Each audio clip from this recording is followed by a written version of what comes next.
¿Cómo están? Muy buenas tardes para todos. Gracias por acompañarnos. Hoy arrancamos una nueva jornada informativa y una semana bastante diferente, con una expectativa renovada en relación justamente a esta fase 1. También vamos a hablar del tema de Juliet porque hay novedades. En este momento la madre está declarando.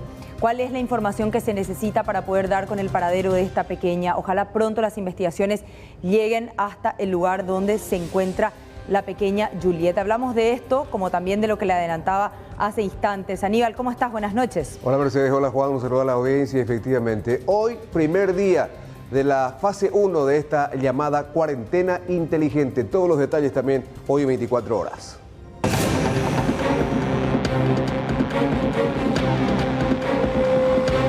En el portón 1 solamente entran personas de adultos mayores. En el 2 a partir de 10 años hasta 59.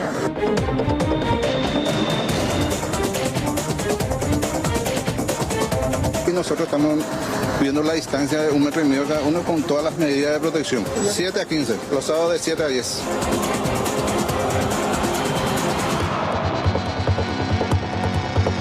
Sí, sí, tapabocas. Sin eso no tienen ingreso. Lavarse las manos siempre y ahí ya se la habilita para el ingreso ya.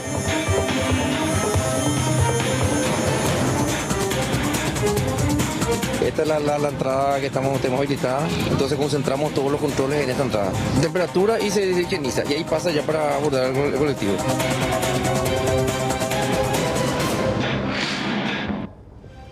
Bueno, y atención con esto porque ya está en plena vigencia el nuevo horario de publicación de la actualización del ministro Mazzoleni. Lo hace en horas de la tarde a partir de este fin de semana y con esto ya tendremos cerca de las 4 de la tarde una nueva actualización diaria del tema de COVID-19. Vamos a repasar los nuevos números que da a conocer el ministro. Hoy procesamos 349 muestras, 19 dieron positivo, todos procedentes del Brasil, cumpliendo cuarentena obligatoria en albergues. 7 internados, 4 recuperados, sumando así 130, total de casos confirmados 415. Y con esto logramos actualizar nuestro tablero que tiene que ver con esto. 415 casos confirmados. Hay 11.455 muestras, negativos 11.040 casos, hay 415 contagiados, activos son 275. Vamos al desglose de estos contagiados, hay 7 internados, 268 aislados, 130 recuperados y la cifra de fallecidos se mantiene en 10 personas. Vamos a los casos del exterior. Son 246 y esta cifra que aumentó considerablemente este fin de semana. Los anteriores, que corresponden a casos derivados del exterior, son 126 y la cifra sin nexo incluye a 43 pacientes. A partir de hoy oficialmente se puede hacer ejercicio al aire libre. De hecho, que los parques están de parabienes. Muchos esperaban con ansias este día de hoy. Frente a Ñuguazú está justamente Alexis Amarilla con más detalles. ¿Qué tal? ¿Cómo estás? Buenas tardes. Hola Mercedes, ¿cómo estás? El saludo para vos, para todos los compañeros que están ahí en estudios. Y bueno, estamos aquí frente mismo a Ñuguazú. Hace minutos acaba de cerrar las puertas de acceso de este importante parque de la capital. Y bueno, una cantidad muy interesante de personas se vinieron el día de hoy para realizar la esperada actividad física. Sin embargo, se han destinado también ciertos protocolos de seguridad y sanidad, atendiendo por supuesto a la pandemia que estamos viviendo. Por ejemplo, el ingreso, especialmente por este sector, una vez que la persona ingrese, tiene que hacer el lavado de manos en los distintos lugares donde se establecen estas canillas con agua, jabón y los demás protocolos de salud. Esto para que se higienicen. También se permite un horario en específico, por ejemplo, desde las 6 hasta las 9 de la mañana solamente podrán ingresar las personas de 60 años en adelante. esto cambia ya para la gente adulta que puede ingresar a partir de ese horario también hasta las 7 de la tarde. Acá hay dos señoritas, vamos a pedirles el permiso para hablar con ellas. ¿Qué tal? ¿Cómo le va? ¿Todo bien? Hola, muy bien, chévere. Haciendo ya el ejercicio, esperaba me imagino después de la larga cuarentena. Sí, realmente no perdimos esta gran oportunidad que gracias a las ordenanzas emitidas pues y las disposiciones nos permitieron ya salir de la cuarentena, de verdad, salir de las cavernas y poder hacer nuestros ejercicios que nos los merecemos. Falta, ¿no? Para el cuerpo también, acostumbrarse a quedar mucho tiempo tampoco es bueno para la salud tanto, ¿no? Cuerpo, alma, mente, sí, y socializar, ver otra vez la luz de la tarde, la gente, otra vez, aunque tengamos que cumplir nuestras distancias. Además, como por ejemplo hay lugares donde uno tiene que lavarse las manos, se establecen los protocolos de sanidad, que eso es importante también, ¿no? Sí, pudimos apreciar eso, tanto como está todo bien limpio, la maleza, todo bien limpiecito, ordenadito. Se pueden apreciar y están bien distribuidos los lavamanos, el gel y las indicaciones del señor encargado que está en la puerta, de verdad fueron muy precisas. Nos chequearon, venimos en auto, nos midieron la temperatura y él estaba muy pendiente de dar las indicaciones que tuviésemos el tapabocas. Claro. Sí, eso. ¿Vio que hay mucha gente, o sea, ingresaron muchas personas durante el tiempo que usted estuvo por aquí?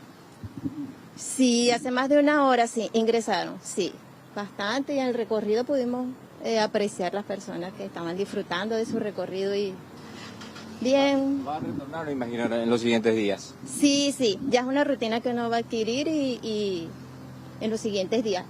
Lo que sí nos dimos cuenta que estaban hasta cierto límite, hasta la laguna donde están los patos. Y después yo creo que irán aperturando un poco más completo el ciclo. Cuesta un poco trotar con el tapabocas, me imagino, ¿no? Realmente que sí, nosotros hoy iniciamos a caminar, pero sí, de verdad, yo digo, Dios mío, estamos haciendo un gran esfuerzo, pero tenemos que hacerlo para el bien de todos, de la sociedad, de nosotros mismos, pero sí, porque tú sientes que el monóxido de carbono está allí. Sí. Pero, gracias. ¿Su nombre, su apellido? Hola, mi nombre es Yelixa Rodríguez y soy extranjera. Muy amable. Gracias a ustedes. Que tengan... Ahí está la señora que hace el ejercicio y bueno, ya en estos momentos están saliendo ya prácticamente todos los que estaban realizando el trote y la caminata. Vimos también muchos ciclistas que también aprovecharon el tiempo para realizar lo propio y bueno, Ñuguazú nuevamente abre sus puertas a esta actividad que bueno, era bastante esperada por la ciudadanía y que por de pronto podemos notar de que se están cumpliendo lo que establece, por supuesto, esta situación de la cuarentena inteligente, salir pero con las medidas sanitarias que correspondan.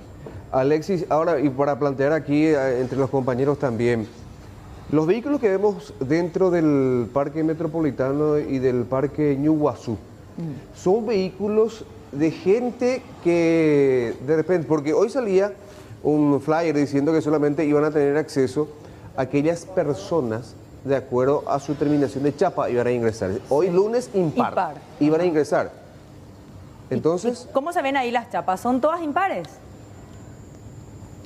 Vamos a hacer el recorrido acá con Héctor.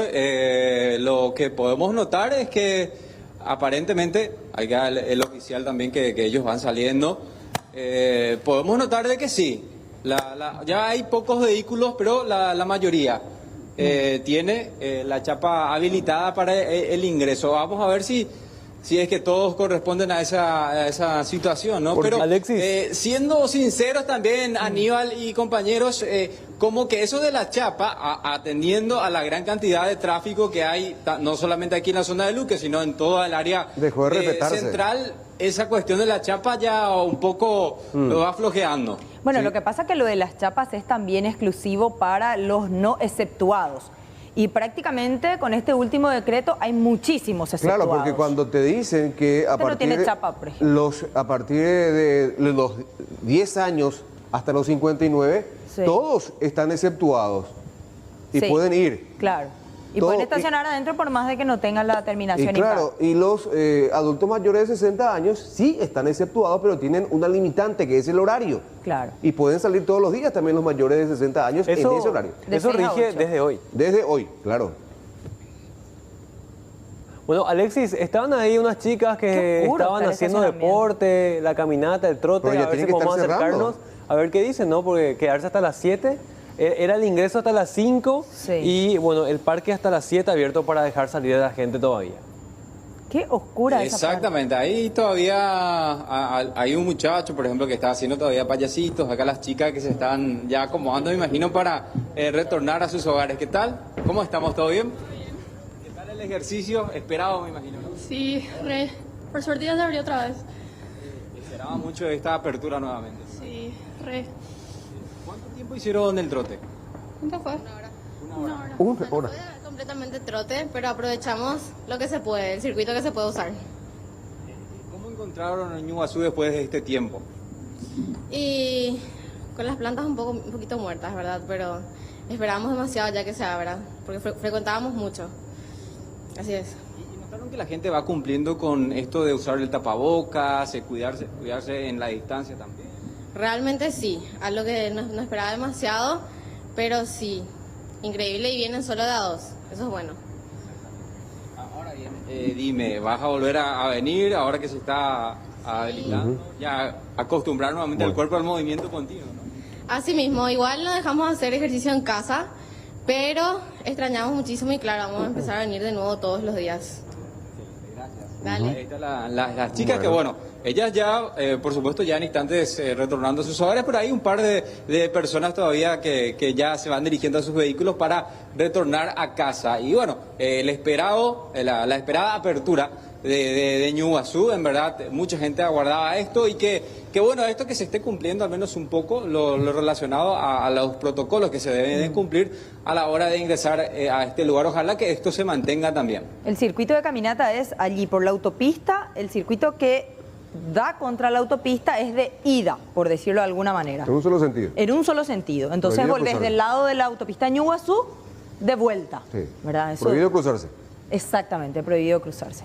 Bueno, muchas gracias. Gracias, Alexis. Hasta luego.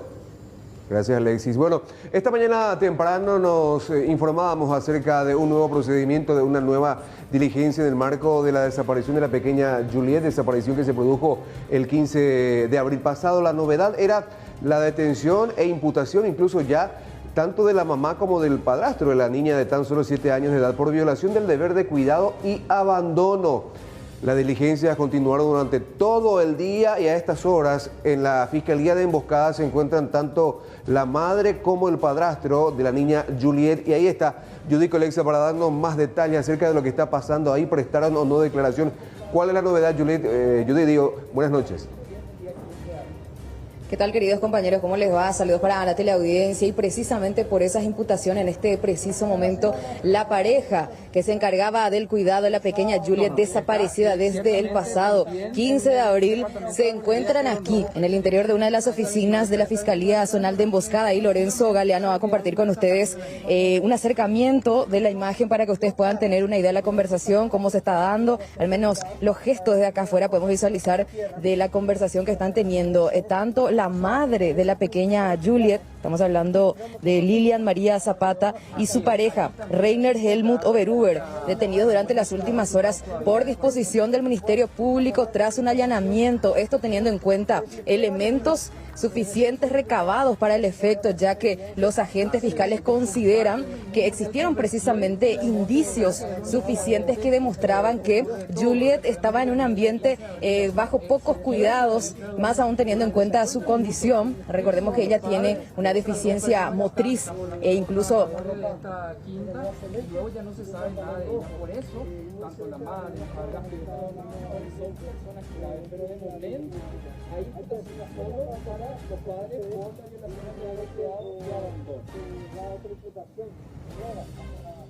En este momento de la llegada de la madre de Juliet, Judith intentó nuevamente, porque ya acá, cuando vino a la clínica forense para una revisión exhaustiva, por supuesto, y cumplir con el protocolo correspondiente. El compañero Jorge Escurra intentó nuevamente hablar con ella, tampoco. ¿Por qué llamó tanto la atención que ellos hayan grabado un video y hayan distribuido esto a los medios de prensa y después ya no quisieron hablar en una situación en que supuestamente la estaban buscando afanosamente? Cuando fue pedido de rescate, sí. Cuando hablan incluso de un pedido de rescate, sí, después ya se negaban a hablar con los medios, algo sumamente llamativo. No, lo que pasa es que ahora ya es una situación mucho más complicada, ya hay una imputación de por medio. Imputación de por medio, los abogados ya te dicen no hables, y de hecho estoy casi seguro que la recomendación de sus abogados es la abstención. A ver, retomamos la comunicación, Judith. Compañeros, ¿me escuchan? Ahora sí. Sí. Perfecto, ahí seguimos compartiendo con ustedes imágenes de la señora Lilian María Zapata, la madre de la pequeña Juliet, imputada bajo la figura de violación del deber del cuidado y abandono precisamente por los aspectos ya mencionados, y entre ellos del por qué la denuncia fue realizada 24 horas después, recién teniendo en cuenta las condiciones de la niña, que requería de un cuidado mucho más especial, y por supuesto también esta responsabilidad le termina afectando al padrastro de la misma, teniendo en cuenta también que el sitio donde se encontraban está bajo el cuidado de él, o sea que él es el administrador de esta granja que, recordemos, comprende unos 30 kilómetros donde se están concentrando actualmente los trabajos de rastrillaje. Hace cuestión de una hora aproximadamente la pareja pisó aquí la Fiscalía Zonal de Emboscada, fueron traídos por los agentes del Departamento de Investigación de Homicidios desde la capital, porque recordemos que luego de su detención ambos fueron llevados hasta la capital. Nos preguntamos por qué, pero aparentemente se dio una inspección médica de por medio para el diagnóstico y posteriormente ya quedaron recluidos a la espera del llamado por parte de los fiscales, quienes están aquí. Los tres que fueron asignados para investigar la desaparición de la pequeña Yuyu están aquí, son los encargados de tomar las declaraciones pertinentes a la pareja. Primero entró la señora Lilian María Zapata, quedó una hora aproximadamente allí, luego llegó el abogado, el señor Max Narváez Mato, que al fin y al cabo va a ejercer la defensa de ambos, y posteriormente ingresó el señor Reiner. No dijeron absolutamente nada cuando ingresaron, pero ahí pueden ver, ustedes están conversando con su abogado defensor. Vamos a ver si es que les va a recomendar abstenerse o es que finalmente van a declarar ante el Ministerio Público. Esta es la situación que se da a estas horas, compañeros. Prosigue el trabajo. Destacar que en este preciso momento los fiscales son Carlos Maldonado, Irene Álvarez y Gideón Escobar, quienes están, por cierto, llevando a cabo las diligencias investigativas, principalmente a lo que tiene que ver con lo que se desarrolla en este momento, las declaraciones indagatorias pertinentes. La otra novedad es que se confirma también que los rastros de sangre encontrados corresponden a humanos, Judith. Sí, buen punto. Hay que destacar eso porque fueron uno de los primeros elementos, las primeras muestras biológicas recogidas del sitio de la desaparición de la pequeña. Se aguardaba ya nada más el resultado al cual se pudo acceder hoy, pero lastimosamente, teniendo en cuenta un factor tecnológico, no se puede todavía tener una precisión si es que la sangre humana detectada pertenece o no a la pequeña Yuyu. Eso sí ya tendría que hacerse como un análisis de ADN mucho más minucioso, y lo decía el comisario Teodoro Rodas, jefe del Departamento de Criminalística de la Policía Nacional, que para el efecto no cuentan con la tecnología suficiente, entonces esto se demoraría un poco más. Pero sí, importante el avance en ese aspecto, Aníbal, porque son en varios puntos de la casa que se encontraron estas manchas de sangre humanas. Y destacar también, por cierto, el resultado que arrojaron los últimos allanamientos, como ser lo que se encontró en el poder del señor Reiner dentro de la casa donde él permanecía como capataz de esa granja. Se encontraron armas de fuego, proyectiles, así como una katana, sería un sable japonés, más específico el dato que tiraron desde la Fiscalía, y también algunas que otras prendas. Pero acá también lo que se cuestionan los familiares y se preguntan los investigadores, ¿qué pasó de una notebook que tenía este señor? Porque mediante algunas fotografías, Aníbal, que se encontraron, también se da la imputación contra los cuidadores de Juliet, porque quedó al descubierto que la tenían en condiciones infrahumanas, lo podemos decir, porque aparentemente ella incluso llegaba a dormir con sus cabras, con animales con que ella jugaba todos los días, es lo que decía precisamente uno de los fiscales, y esa computadora hoy no se encontró. ¿Qué es lo que hay allí adentro? Es lo que se preguntan los investigadores y también los familiares que estuvieron acompañando muy de cerca todo el trabajo hasta el momento. Bueno. Bien, excelente. Gracias, Judith. Realmente, de hecho, ya la policía hace un par de días decía que esto podría tener un giro insospechado.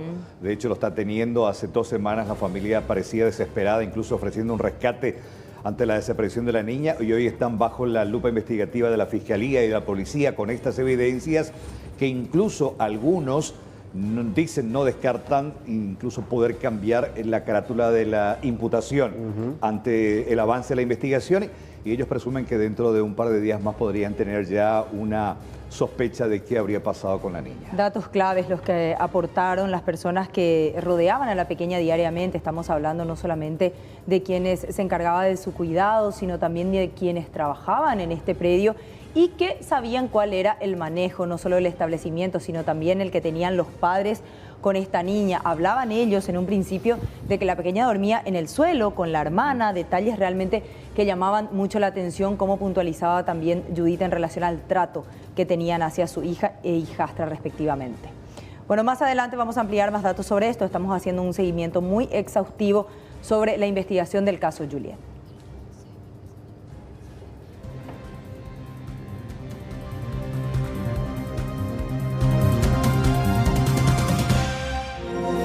Bueno, oficialmente hoy el presidente de la República con el ministro de Salud presentaron, ya lo hicieron la semana pasada los ministros, pero oficialmente hoy el presidente habló sobre el inicio de la fase 1 de la cuarentena inteligente, dijo confiar en la conciencia ciudadana, mientras que el ministro de Salud señaló que va a ser la enfermedad, el COVID-19, el que va a determinar el avance, freno de mano o retroceder en esta fase de cuarentena.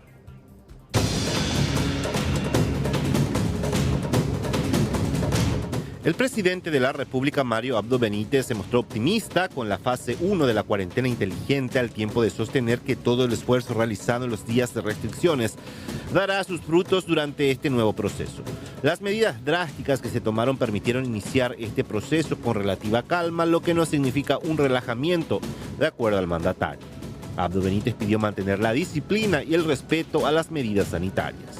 También refuerza la idea sobre la importancia que desde el Ejecutivo Nacional, desde la Presidencia de la República, estemos dando el ejemplo para que todos seamos solidarios. Y parte de esa gran solidaridad es justamente ser solidarios con quienes en esta primera etapa todavía no pueden tener actividad. Esta fase 1 tiene que ser exitosa y así ser solidarios con los demás actores económicos que también se ven ya con una gran necesidad y están haciendo un gran sacrificio, y tenemos que ser solidarios entre nosotros para cuidarnos, ser solidarios con los diferentes actores de nuestra sociedad para que las actividades económicas se vayan desarrollando paulatinamente, teniendo siempre como principio la responsabilidad y la disciplina para fortalecer todas nuestras políticas que están liderando desde el Ministerio de Salud Pública y poder así ir avanzando, y que Paraguay sea un ejemplo. Paraguay fue un ejemplo por las medidas tomadas en tiempo y forma. Hoy no tenemos ningún solo enfermo, ningún solo paciente de COVID-19 en ninguna terapia intensiva en el Paraguay. Significa que hemos dado los pasos correctos. Hemos tenido un fuerte impacto en los programas sociales, a más de 2.500.000 paraguayos en el programa de Pitibó, Ñangarecó, programa de adultos mayores, que aumentamos una cuota, adelantamos el pago de Tecoponá.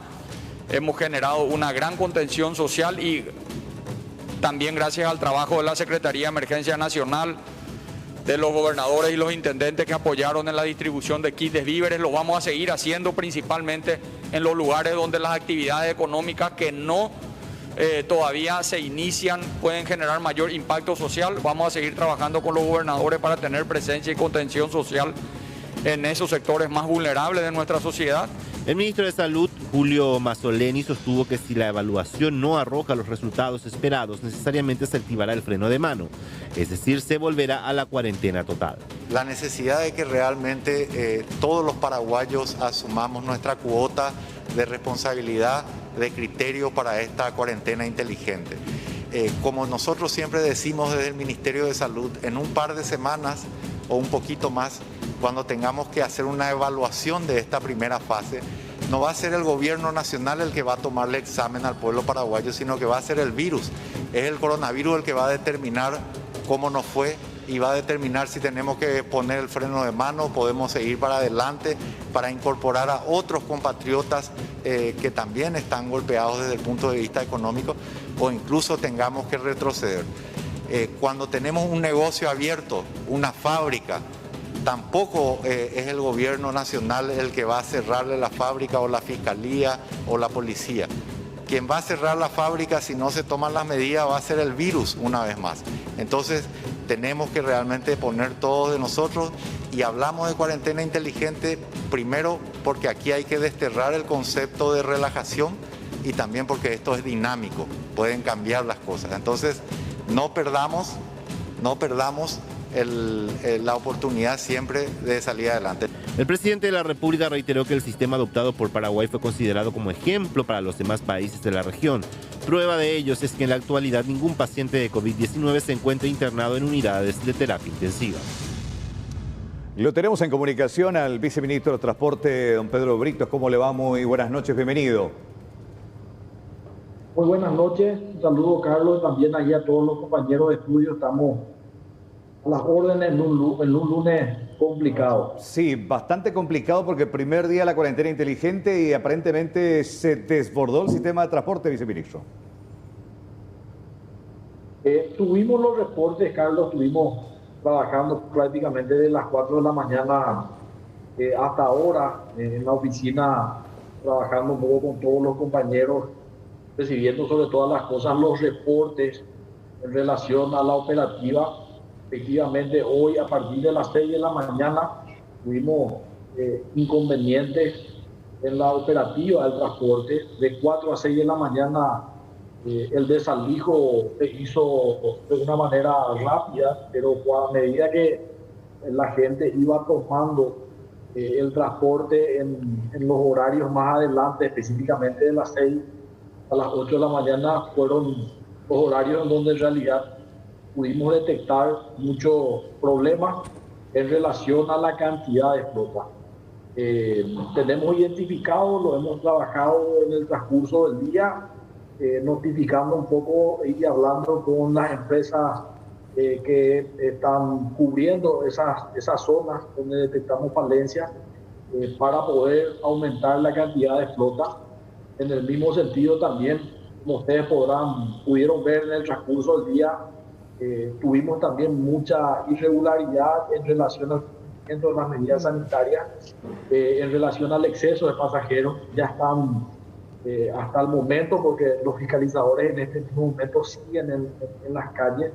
6 empresas que fueron multadas en el día de hoy, estamos hablando de una multa de 14.500.000 guaraníes, y también de todas las denuncias que se ha procesado a nivel del WhatsApp de la denuncia ciudadana. También eso procede de un inicio en los sumarios correspondientes. Viceministro, ¿cuáles fueron las empresas multadas y por qué? Bueno, las empresas multadas, me permitiría revisar acá un ratito para darle una información mucho más precisa.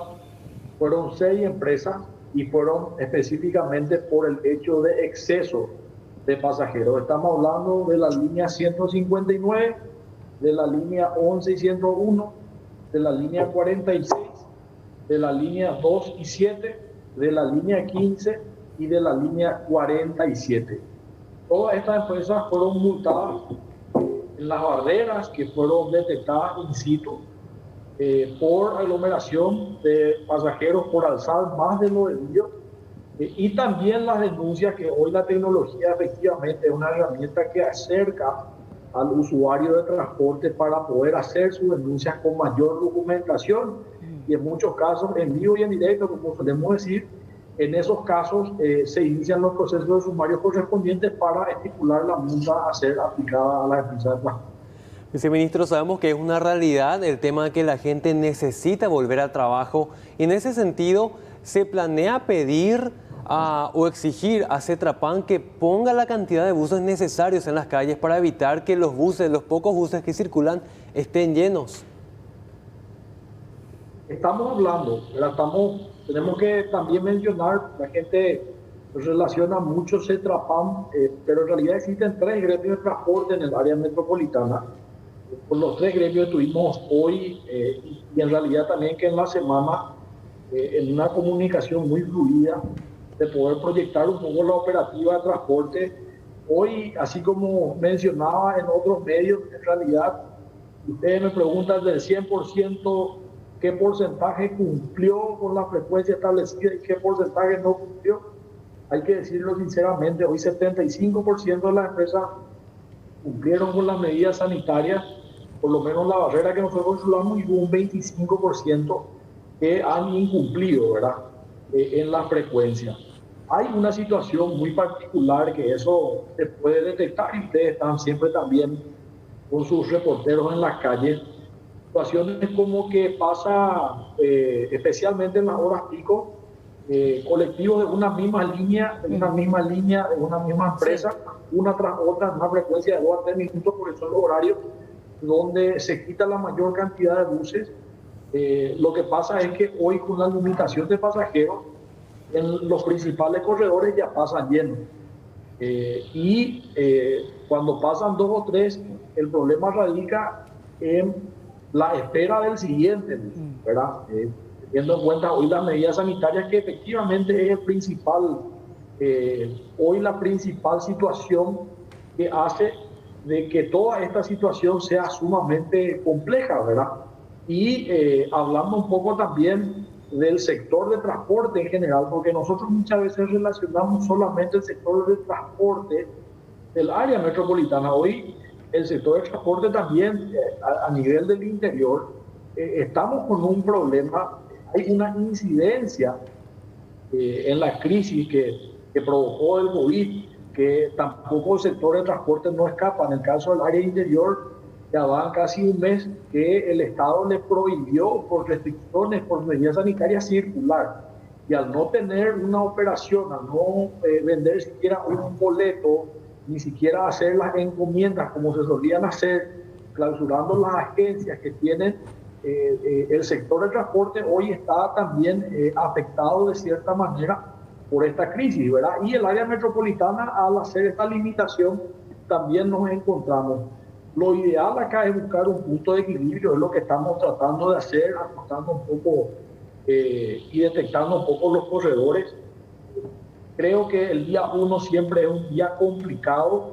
Desde el inicio de la cuarentena fue un día complicado. Siempre el día 1 tuvimos mucha interacción con ustedes, con los periodistas, con toda esta situación, pidiendo un poco ajustar, ¿verdad? Y eso es lo que estamos haciendo y vamos a seguir a hacer. Ahora, esperar el último reporte del segundo horario pico, que es la hora de salida por hora de la tarde. Viceministro, la responsabilidad de los conductores con relación al exceso de pasajeros, ¿cuál es? Tienen una responsabilidad directa. Justamente me han cursado una invitación, pues, dada esta circunstancia, lo que vimos que pasó hoy, la gente del Ministerio Público y también la Policía Nacional, efectivamente para evaluar el comportamiento del conductor que tiene en este caso, porque acá estamos hablando, la multa se le hace a la empresa, pero la responsabilidad en ese momento que permite que suba mayor cantidad de pasajeros de lo permitido, ya hay una acción directa por parte del chofer, y así como fueron procesados muchísimos ciudadanos que han salido a circular, que salieron con sus chapas que no le pertenecían en el día, o salían a pasearse o hacer cualquier otra cosa, de la misma manera se va a hacer un trabajo para poder procesar y responsabilizar e identificar a cada chofer que esté levantando mayor cantidad de lo permitido. Cuando usted dice procesar, ¿estamos hablando de un procesamiento penal, viceministro? Así mismo, una imputación, así como se hizo en el caso de otras personas, ¿verdad? Acá estamos todo el operativo policial de las Fuerzas Armadas, del Ministerio Público. Estamos ante una situación de poder preservar la salud pública, de preservar la vida. Es una situación sumamente compleja. Como te decía, así como hubieron situaciones de otros ciudadanos que incumplieron el decreto, las medidas sanitarias, el chofer también, que está en ese momento, que tiene la posibilidad de poder decidir sobre todas las cosas y levantar la cantidad de pasajeros permitidos, tiene una responsabilidad directa. Claro. Acá voy a tratar de contextualizar para entender un poquitito. Yo creo que hay que hablar bien con el sector transporte y en los horarios picos, tanto de salida como de regreso, aumentar las unidades, porque me pongo nomás en el papel del chofer, que en una parada X haya 10 personas, ahí también lo importante de educarnos a formar fila, como lo hacen en otros países, porque ¿qué hace? Tenés 2 asientos libres y hay 10 personas esperando. Claro, y se le sube la gente. Y se sube en masa, y ahí ya, con la intolerancia, el empujón, no me quiero poner en el papel del chofer que tiene que decir, no, ustedes dos y el resto no. Ahí también entra el tema de los empresarios que tienen que... Y también está la solidaridad, Carlos, del chofer que ve que su prójimo está ahí parado, vaya uno a saber hace cuánto tiempo. Una persona mayor o alguien, mayor. Sí. El chofer que maneja los horarios de su empresa y sabe que no va a salir otro nuevo bus en mucho tiempo. Bueno, por eso, son situaciones que hay que, sentarse también a hablar con el sector transporte, con los empresarios. Gente, este es el horario pico de 5 a 8 de la mañana, mediodía y a la tarde-noche. Entonces, también tratar de tener la mayor cantidad de buses para que eso no suceda. Y también el tema, reitero, aprender la educación de formar fila para esperar transporte público, viceministro. Hoy justamente fue eso lo que pudimos detectar y ajustar y comentar un poco algunas situaciones, ¿verdad? Habrán visto un video que se viralizó de una señora que con justa razón, con una actitud ciudadana, le reclamaba al chofer por qué alzó un pasajero sin tapabocas. Sí. Hoy solamente en el transporte público es obligatorio usar tapabocas, sino que es una obligación en general para poder circular por la calle en nuestro trabajo. Y la reacción que tuvieron tanto el chofer como la gente que viajaba fue de reprocharle a la señora del por qué reclamó eso, ¿verdad? O sea, la señora al final al cabo fue escrachada y le querían inclusive bajar el colectivo. También tuvimos situaciones hoy en donde cuando hacíamos la fiscalización en la barrera había reacción por parte de los pasajeros que viajaban y con justa razón.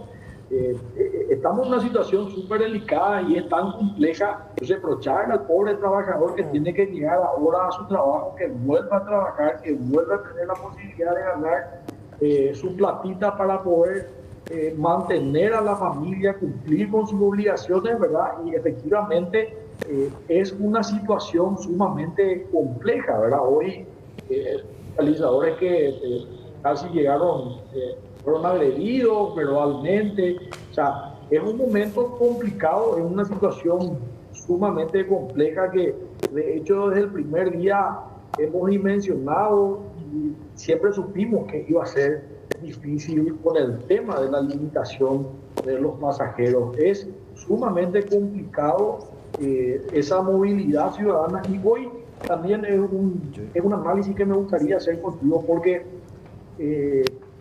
seguimos en una cuarentena. Hoy estamos ante una situación en donde un sector está permitido salir nuevamente a trabajar, a hacer las prestaciones de servicio. Hoy con los reportes que nosotros tuvimos, ustedes me preguntan a mí, ¿usted cree de que salieron exclusivamente las personas que están afectadas por el decreto? No. Y los reportes y las imágenes que hoy teníamos, yo creo que no. Yo creo que hoy salió mucha más gente. Y uno de los ejemplos más visibles fue esa fila infernal que había en identificaciones, ¿verdad? En donde no contempla una prioridad, ¿verdad? El tema de la cédula. Están prohibidos los viajes al interior. Entiendo que puede haber alguna que otra gestión que requiera la renovación de la cédula, pero dentro del decreto de prioridades no contemplaba. Y hoy era muy significativo sobre la avenida Boyani en identificaciones había una fila inmensa de gente que, repito, esa actividad no es considerada como prioritario. Y eso es un claro ejemplo en la cual hoy creo yo, es entendible, yo estamos ante una situación sumamente compleja, la salud, el trabajo, la economía, las obligaciones, las cuentas, ¿verdad? Es sumamente complejo esta situación.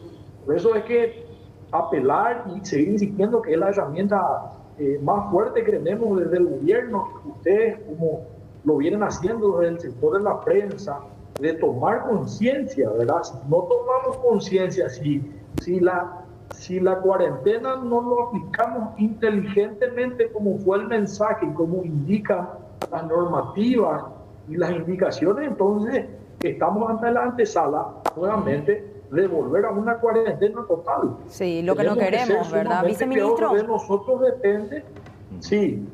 ¿Qué pasa con esos buses, esas denuncias que recibimos en relación al estado de los buses? Dicen que durante la noche salen precisamente no los mejorcitos y que de hecho guardan la flota principal y sacan esos buses más viejos y en peor estado. ¿Recibieron denuncias? ¿Ustedes están haciendo algo al respecto? Nosotros sobre esos tipos, por lo menos es la primera denuncia así pública y el WhatsApp. Hoy el usuario de transporte está muy identificado, sabe cómo denunciar ya al viceministerio de Transporte, tiene el número, inclusive interactúa con la persona que maneja el celular con la línea de reclamo para poder un poco dar aviso a las empresas dónde está faltando, dónde está tardando en demasía. Pero no tuvimos una denuncia así muy puntual en relación a lo que me estás mencionando. Bueno, viceministro, gracias por tu tiempo. Un abrazo, muy amable. Gracias a ustedes. Gracias, Pedro Britos, viceministro de Transporte, sobre esta jornada, la primera de cuarentena inteligente. Asimismo, bueno, tenemos más información y vamos a hablar en esta ocasión de la cantidad de paraguayos que volvieron a nuestro territorio. Son 2.700. El 85% lo hizo a través del Puente de la Amistad. ¿Cuál es el problema? En que los albergues están abarrotados.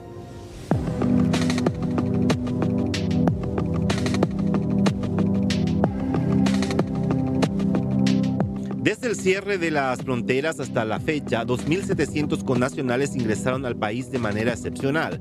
El 85% lo hicieron por el Puente de la Amistad, zona considerada sensible de acuerdo al embajador Federico González. El Puente de la Amistad representa un desafío muy especial para el gobierno nacional porque diariamente sucede lo que les voy a relatar. Llegan en número aproximado de 150, 180, 200. Principalmente de la ciudad de San Paulo, llegan por tierra, luego un viaje de alrededor de 18 horas en ómnibus. Y los lugares, las plazas están reservadas para los casos excepcionales de cuestiones humanitarias y están ubicados en lugares estratégicos. Para Alto Paraná tenemos tanto número de albergues, Itapúa, Ñempucú, Chaco, Central, etcétera, de acuerdo a los puntos de ingreso.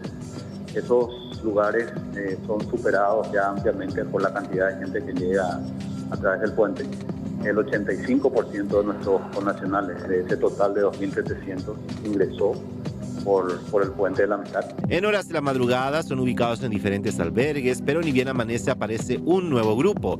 Este lunes alrededor de 80 paraguayos aparecieron en el Puente de la Amistad con la intención de ingresar al país. Anoche, con mucho esfuerzo, pudimos hacer que la totalidad de los connacionales que estaban en el puente a las 1:30 de la mañana ingresaron, fueron llevados a centros de albergues y esta mañana a las 5:30, llegaron nuevamente 80 personas.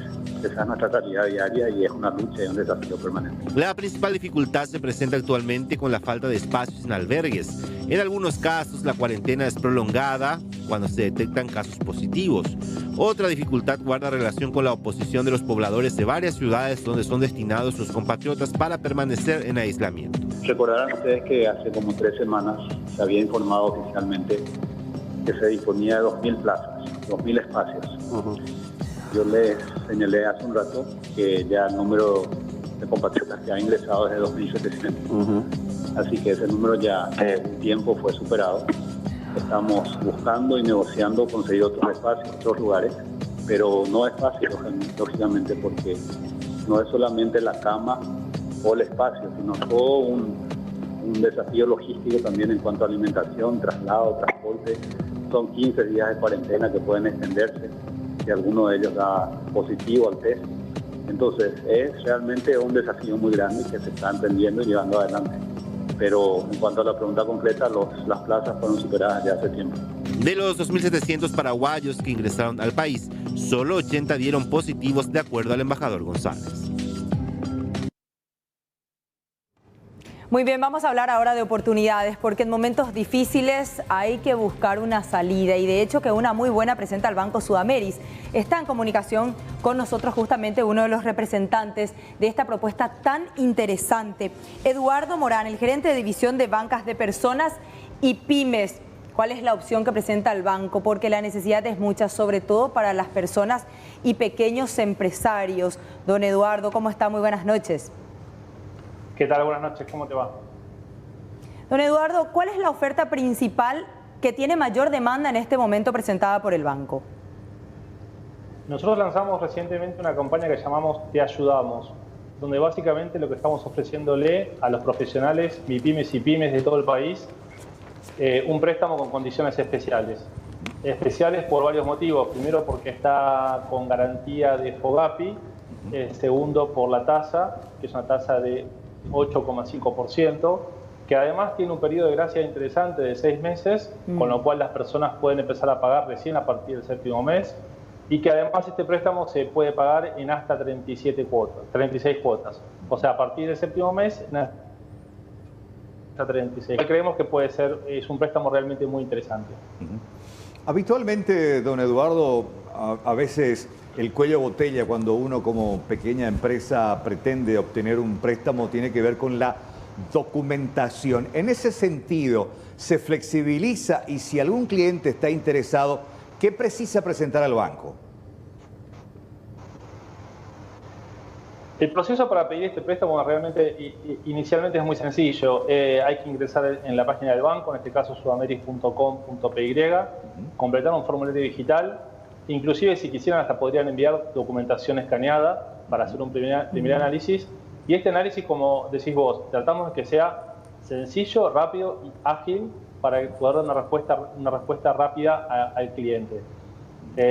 Nosotros tenemos un compromiso de que cada persona que nos deja sus datos, dentro de las 24 horas siguientes, tratamos de ponernos en contacto con ellos como para hacer el primer contacto, entender más en detalle la situación de cada uno y a partir de ahí poder tratar de encontrar la mejor forma de ayudarlos. La gente que recurre a estos préstamos son precisamente gente que requiere de estas sumas de manera urgente, lo más rápido posible. ¿Qué tan ágil es esta gestión? ¿En cuánto tiempo puede estar listo un préstamo? Totalmente, es así. Nosotros hoy un préstamo, como te decía, del momento que tenemos el primer contacto con las personas, el proceso de punta a punta estamos intentando que sea de 5 días hábiles. Por suerte, por suerte y no tanto por suerte, ¿no? Porque si hay demanda es porque la gente lo está necesitando. Y eso no es bueno, nunca es bueno. Pero sí hay mucha demanda y eso hace que de repente tengamos algunos picos que nos cuesta manejar. Pero en un principio hemos tenido muchos préstamos que se han desembolsado después de 5 días hábiles. Ahora, que creemos que es un tiempo interesante. Ahora, don Eduardo, a partir de la presentación de este proyecto, de este plan de ayuda, ¿cuántos préstamos ya otorgaron? Otorgados en este momento, para dar cifras así rápidas, hemos tenido un ingreso de 650 solicitudes, de las cuales inicialmente hay un proceso inicial de ver si estas personas califican o no califican para este préstamo, donde se hace un primer filtrado, después se pasan las carpetas a riesgos y a partir de ahí se hacen los desembolsos. Esta semana es la semana de desembolsos, recordemos que esto empezó la semana pasada, con lo cual al momento debemos estar llegando a los primeros 100 préstamos de esa cantidad que te digo que han solicitado. Pero bueno, el proceso está comenzando ahora. Claro. De ahora en más es cuando empieza a acelerarse y a hacerse los desembolsos. ¿Esta solicitud es para guaraníes y hay un monto máximo? Hay un monto máximo, hay un monto mínimo y un monto máximo. El monto mínimo es muy chico, es de 5 millones, el monto máximo es de 2.500 millones.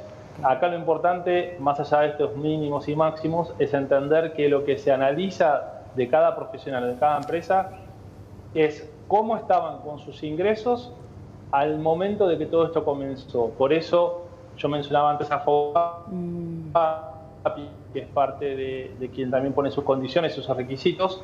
Acá lo que se evalúa es los 6 meses anteriores a febrero de este año de la empresa, que también a ese momento no ahora, sino a ese momento la empresa no haya, o el profesional no haya estado en mora, y a partir de ahí se determina cuál es la necesidad de capital operativo que tiene ese profesional, esa empresa, para seguir adelante en este proceso hasta que se logre una reactivación de su actividad, que seguramente no va a ser igual a la que tenía, pero va a reactivarse en algún momento y va a salir adelante como todos esperamos que pase, ¿no? Bien, excelente, don Eduardo Morán. Interesante realmente propuesta bancaria, porque hay mucha preocupación y mucha incertidumbre principalmente, y entonces siempre es importante contar con un banco que te respalde, que te dé un tiempo de gracia para poder acomodarte 6 meses y después, bueno, ver con el banco la posibilidad de ir desembolsando este préstamo que, bueno, va a oxigenar y permitir principalmente que no cierren las puertas. La idea principal siempre es esa, de evitar que una pequeña empresa pueda cerrar, ir a la bancarrota. Y bueno, esta es la mano solidaria de auxilio mientras, bueno, pues podamos pasar esta situación de vendaval que atraviesa no solamente el país sino el mundo. Totalmente. Me gustaría agregarte una sola cosa que creo que es interesante, y obviamente nosotros estamos atendiendo y ayudando a quienes ya son clientes de Sudameris, pero esta es una campaña abierta. Hoy por hoy, dentro de esa estadística que te decía, tenemos más del 50% de las consultas corresponde a profesionales o empresas que no son clientes del banco. Y que quede claro que nosotros como Sudameris estamos en una muy buena posición, por suerte, sólida, con ganas de crecer, y en este momento queremos crecer ayudando. Así que en ese sentido Sudameris está abierto para seguir haciendo nuevos negocios.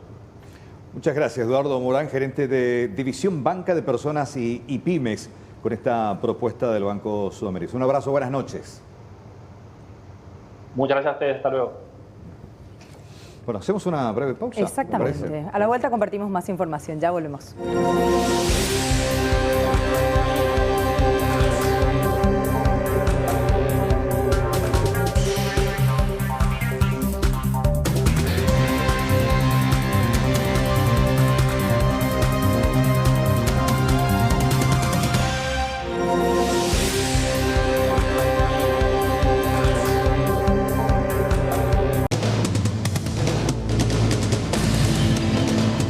Tenemos aproximadamente de 30 muestras. El equipo de fiscales dispuso la detención de la madre y el padrastro.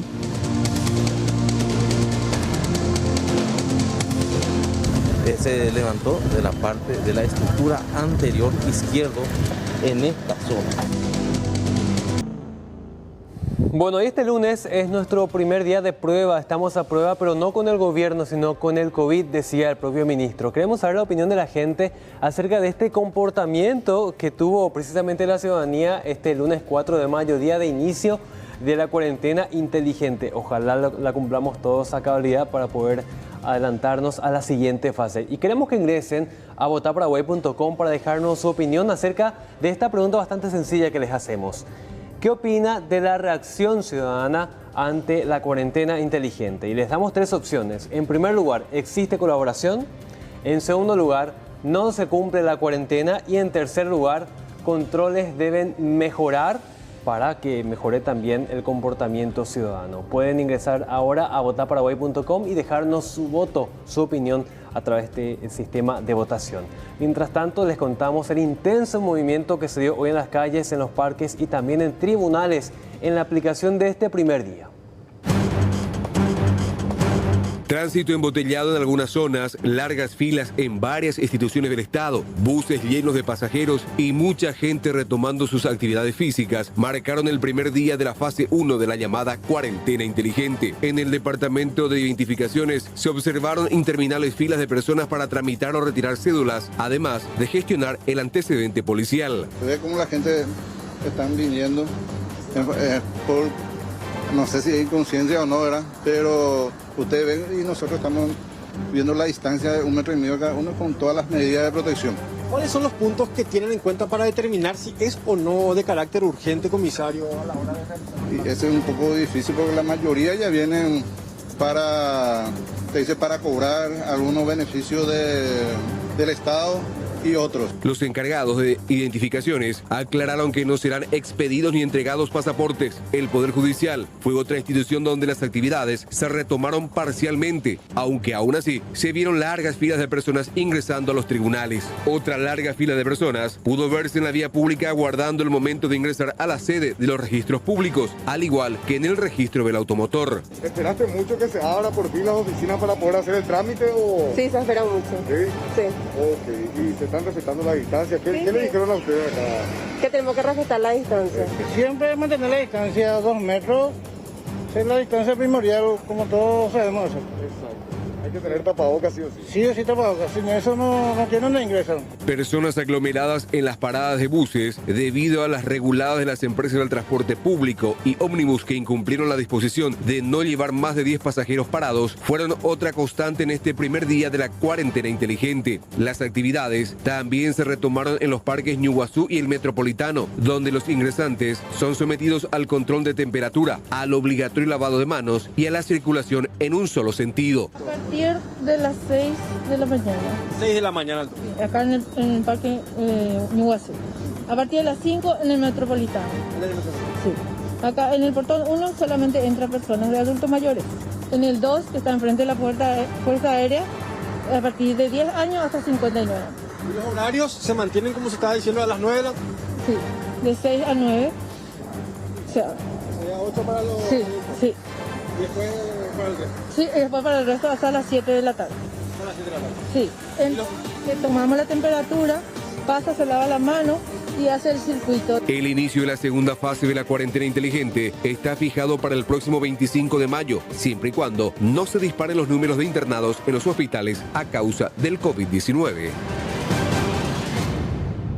Y en instantes vamos a contactar con nuestro compañero en el departamento de San Pedro, Nelson Lange, para saber un poco más acerca del comportamiento de la gente en este primer día de la fase 1 de esta llamada cuarentena inteligente. Pero vamos a ver un poquito también junto con Juan el comportamiento del COVID-19 en el segundo departamento del país. Hay mucha preocupación, Aníbal, sobre este tema. ¿Por qué? Porque vamos a ver este mapa. ¿Qué nos muestra? Este punto azul que estamos viendo acá, muy cerca de San Pedro del Ucumanduyú, corresponde a Santa Rosa. ¿Qué pasó acá? Estamos teniendo acá el niño de una corta edad, menos de 5 años, con un diagnóstico positivo de COVID. En principio se había pensado que, bueno, no tenía ningún nexo, pero después se investigó un poco más y las autoridades determinaron que, bueno, la familia no contó del todo la verdad. Un tema muy importante, se hizo un análisis de la cantidad de gente que estuvo expuesta con este caso positivo. ¿Quieren saber el resultado? Indignante realmente la cantidad de gente. Este viernes se tomaron muestras a 21 personas, este sábado a 40 personas y este domingo a 15 personas. Total de muestras, 76 personas expuestas a un solo caso de COVID positivo. ¿Se imaginan lo que representaría que 76 nuevos casos se den y que no estén en albergues? Bueno, en este momento nos exponemos a este tipo de riesgos si una familia, por ejemplo, no brinda la información correcta. ¿A quiénes corresponden estas muestras que se tomaron? A trabajadores de blanco, el grupo de médicos que estuvo en contacto con este caso positivo, a familiares y también a los invitados del cumpleaños tan polémico. ¿Quiénes son los que reúnen los criterios para poder someterse a una prueba? Los que tienen síntomas, los hospitalizados con problemas respiratorios, los que fueron un contacto directo de un caso confirmado, como es el caso de las 76 personas, y los viajeros internacionales que deben sí o sí aplicarse esta muestra. Y ahí tenemos abajo la cantidad de días que se espere para tomar una muestra con hisopado para someterlos a la prueba del COVID-19. Pero fíjense nuevamente esta cifra, 76 personas estuvieron expuestas a este caso positivo. Bueno, vamos a cerrar nuestra encuesta a través de votaparaguay.com y la pregunta que les hacíamos era la siguiente. ¿Qué opina de la reacción ciudadana con respecto a la cuarentena inteligente? 6% dice que existe colaboración, 68% dice que no se cumple la cuarentena y un 26% dice que que los controles deben mejorar. Gracias a todos por votar a través de votaparaguay.com. Compañeros. ¿Coincidimos con la votación? Sí, totalmente. Yo creo que la gente es consciente. Sí, no importa cuánto control haya en las calles. Cuando uno no toma conciencia, nadie te ataja. Bueno, ahora sí vamos a mantener contacto vía Skype con nuestro compañero del segundo departamento del país, Nelson Lange. Buenas noches, Nelson. ¿Cuáles son las novedades ahí en el segundo departamento? Buenas noches, compañeros, y a toda la teleaudiencia. Y bueno, Aníbal, así como ya estaban adelantando, 76 muestras se tomaron entre el viernes, sábado y domingo aquí en la zona de Santa Rosa de la Guaraí. Todos son personas que tuvieron contacto con el chico y algunos que otros que participaron en el cumpleaños y personales del Blanco. Aún se aguarda el resultado de dichas muestras que ya fueron enviadas al laboratorio en la capital del país por la gente de la Dirección de Vigilancia y de la Dirección del Hospital General de Santa Rosa del Aguaraí. Si me preguntan si se está respetando la cuarentena acá en esta zona o el movimiento en este primer día de esta primera fase, mucho movimiento. El horario laboral ya terminó y continúa el movimiento, a pesar de que hay un estricto control en la entrada y salida en Santa Rosa del Aguaraí y de los controles internos que realizan la Policía Nacional aquí en Santa Rosa del Aguaraí. Nadie respeta el control y la cuarentena aquí en nuestra zona, específicamente en la zona norte del departamento de San Pedro. Estoy en compañía del director del Hospital General de Santa Rosa, el doctor Antonio Olmedo, que nos va a comentar más detalles de lo que fue esta situación que levantó el sistema de alarma en el segundo departamento de San Pedro con relación a este chico de tan solo 2 años, que cómo está evolucionando hasta el día de la fecha. Bueno, el doctor Antonio Olmedo Zárate, director del Hospital General. Bueno, doctor, la evolución del chico de 2 años que está internado aquí en el Hospital General. Buenas noches, Nelson. Sí, así mismo es. Tenemos un nene de 2 años de edad que dio positivo a la prueba del COVID-19. Está evolucionando favorablemente. Hace 3 días atrás en realidad está sin oxígeno, está febril, está sin falta de aire, o sea, está sin falta de aire ya hace 3 días, se está alimentando bien, mantiene las necesidades fisiológicas bien, o sea, es un nene que prácticamente está recuperándose del todo de esta enfermedad y estamos optimistas que en estos días vamos a poder sacarlos para poder tenerlos en aislamiento en algún lugar que vamos a ir viendo. Está internado, medicado, pero no necesita de terapia.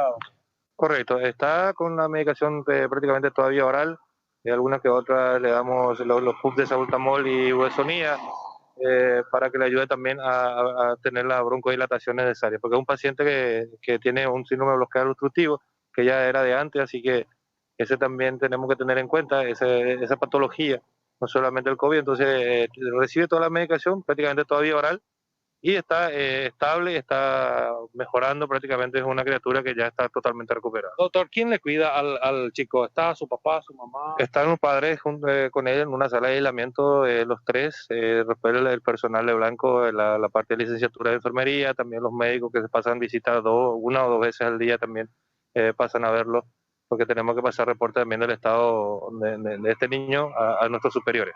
Bueno, doctor, primero se dijo que 30 médicos que fueron en aislamiento, pero posteriormente vinieron la gente de vigilancia, la dirección de epidemiología, finalmente 15 fueron los médicos, o cuántos son los personales de Blanco que están en aislamiento por esta situación, doctor.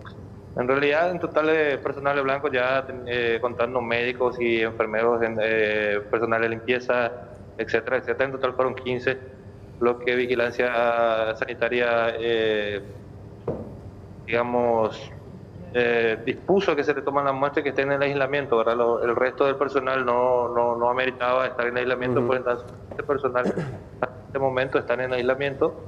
Se le han tomado a los 15 personales las muestras necesarias también para que podamos tener un resultado en estos días y ojalá y Dios quiera que todo salga negativo, ¿verdad? Y así para que pueda reincorporarse al trabajo muy prontamente. Sí, Aníbal, te escucho. Bueno, llegaron los equipos de seguridad para el personal médico, el personal de blanco ahí del hospital de Santa Rosa de la Guardia, porque esa fue la queja principal, que el personal no tenía ningún equipo de bioseguridad.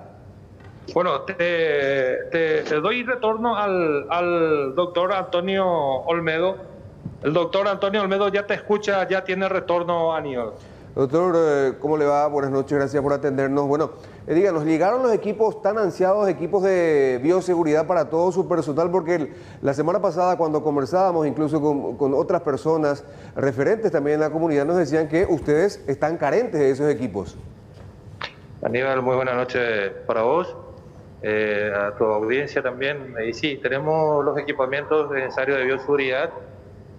Acá hubo, como también en otros hospitales pasó, ya se ha llamado de hospitales del departamento central, pasó, en 2 o 3 hospitales pasó que el personal se descuidó un poco, se puso un diagnóstico al paciente y después dio positivo a la prueba. Y durante ese proceso, ese periodo de estar esperando el resultado o antes de mismo de hacerle la toma de la muestra, un grupo de mi personal se descuidó, por decirlo de una forma, y no se puso los equipos de protección necesarios para poder atender a este paciente. Debido a eso es que tenemos 15 personales, digamos, en aislamiento y esperando el resultado de la prueba, y ojalá, y Dios quiera que todo salga negativo. ¿Pero tienen o no esos equipos? Sí tenemos, contamos con el equipo, el Ministerio de Salud nos como te dice, nos envía, o nosotros mismos nos vamos a buscar. Doctor. Como siempre digo en mis intervenciones en todas las emisoras, en todas las medios de prensa, que va a llegar el momento de que todo va a ser insuficiente si es que continúa y viene fuerte como viene en otros países, ¿verdad? Pero por el momento nosotros sí contamos con los equipamientos necesarios que nos está dotando el Ministerio de Salud Pública y Bienestar Social. Qué bueno. Doctor, con relación a la gente que tiene que hacer cuarentena, gente que está bajo sospecha porque tuvo contacto directo o indirecto con el niño, ¿lo hacen en su casa o así como determinó Salud Pública, lo tienen que hacer en un mismo sitio todos juntos para evitar la propagación? Realmente lo ideal sería, como dijiste, Salud Pública, ¿verdad? Pero hay que tener en cuenta muchas cosas. Hay algunos personales que hasta ese día que vino la prueba, ya muchos de ellos fueron a sus casas, estuvieron en contacto con familiares. Entonces, para nosotros era innecesario si no teníamos que meter en un solo lugar a todos los familiares de esos personales también, ¿verdad? Sin embargo, hay otros personales que no llegaron a irse a sus respectivas casas. Esos están guardando una cuarentena en un sitio exclusivo que nos han ofrecido y están ahí pasando la cuarentena aislados un poco de la ciudad también, pero nos vamos a asistir nosotros, el COE distrital y entre otras gente voluntarias de la ciudad que nos dan para la alimentación de estas personas, entre otras cosas, a nivel.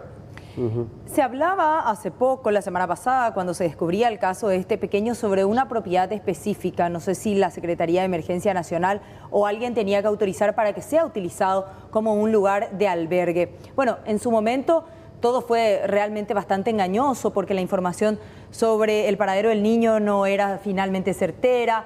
Pero ahora, teniendo en cuenta de que pueden haber mayores casos, ¿ustedes ya tienen un albergue definido donde va a ir la gente a hacer cuarentena? Realmente no tenemos todavía un albergue definido porque tienen que cumplir ciertos requisitos para que se pueda utilizar un lugar como albergue, ¿verdad? Porque también el 40% de los casos dados en nuestro país se están dando en los albergues, las transmisiones en los albergues. Nosotros no queremos pecar, por eso ya tenemos la experiencia. Entonces nosotros pretendemos encontrar un local y adecuarlo con las condiciones necesarias, ideales, para que puedan estar en aislamiento, porque hay que tener en cuenta una cosa: aislamiento una cosa y cuarentena es otra cosa. Así que en la cuarentena nosotros también estamos en busca de un local para que podamos brindarle a nuestros compatriotas, o sea, a nuestros conciudadanos que vengan de otros sitios y tengan que guardar cuarentena. Eso no significa que él tenga el COVID positivo. Claro. Los aislados van a estar en un lugar y los que van a estar en cuarentena en otro lugar. Esa es la idea principal, pero tenemos que seguir los protocolos dictados por la OMS y la OPS que nos brinda el Ministerio de Salud Pública y Bienestar Social a nosotros. Tenemos que seguir eso al pie de la letra, no podemos improvisar en este tema y realmente es preocupante que el 40% se estén en los albergues y nosotros no queremos pescar así. Doctor, nada más para precisar, estos 15 trabajadores de blanco, ¿alguno de ellos presenta síntomas? Hasta ahora ninguno de ellos están presentando síntomas. Como le dije, ya las tomas de muestra han sido hechas desde el viernes, sábado y domingo. Trabajaron intensamente la gente de vigilancia sanitaria junto con el personal acá encargado también de ese sector. Se han tomado aquí en la zona del personal blanco 15 fueron tomadas muestras, más otras personas que estuvieron en contacto directo con esta criatura, ¿verdad? Del famoso cumpleaños.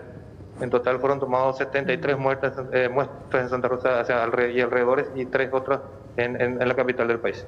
Bueno. 76 sumando total. Bueno, doctor, muchísimas gracias por su tiempo. A las órdenes, cuando gusten.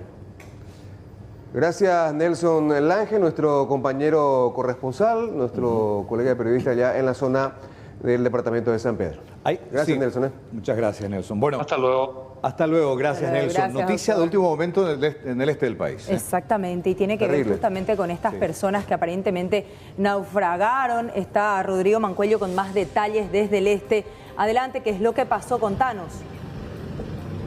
Buenas noches, compañeros. Buenas noches también a toda la teleaudiencia. Bueno, nos encontramos para situarnos en el límite entre la ciudad de Presidente Franco y Ciudad del Este, justamente en la costa del río Paraná, donde aparentemente en total 12 personas resultaron desaparecidas. Ellos supuestamente querían cruzar el río Paraná.